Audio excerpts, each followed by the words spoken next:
আমি ইনশাল্লাহ এখন ভালো, কিন্তু কথা বলতে পারছি না।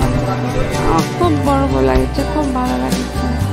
মেডিকেল সায়েন্সের থেকে দেখতে গেলে অনেক ইন্টারেস্টিং একটা ব্যাপার, কেননা আমরা এটাকে বলি যেমন টুইন, ট্রিপলেট এই ব্যাপারগুলো ঘটে, কিন্তু 5 জন বা তার বেশি হওয়াটা একটু রেয়ারই, এবং একই সাথে 5টা ছেলে সন্তান বা একই লিঙ্গের সন্তানের জন্ম হওয়ার বিষয়টাও একটু রেয়ার বলা যেতে পারে। মজার বিষয় হলো এই মহিলার কিন্তু আগে আরও 2টি বাচ্চা রয়েছে, তো সেদিক থেকে যদি দেখা যায় সেই 2টি বাচ্চা কিন্তু একজন একজন করে হয়েছে, এবং তারপরে একসাথে 5টি বাচ্চা, এটা একদিক দিয়ে দেখতে গেলে একটা মানে বিরল ঘটনা। তবে তারা যেহেতু সুস্থ আছেন, তাদের জন্য আমাদের শুভকামনা সার্বক্ষণিক রয়েছে।